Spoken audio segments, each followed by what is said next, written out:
अथ श्रीकृष्णध्यानम्।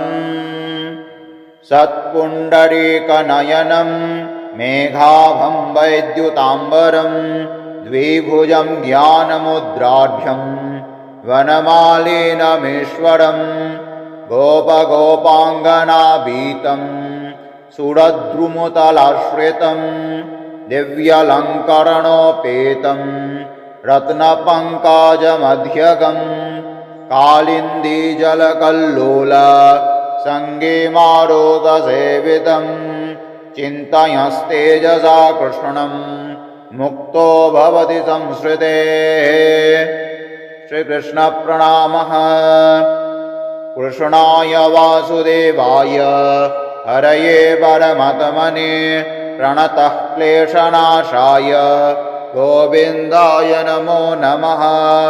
नमो ब्रह्मण्यदेवाय गोब्राह्मणहिताय च जगद्धिताय कृष्णाय गोविन्दाय नमो नमः। हे कृष्ण करुणा सिन्धो दीनबन्धो जगद्पते गोपेश गोपिकान्त राधाकान्त नमोऽस्तु ते।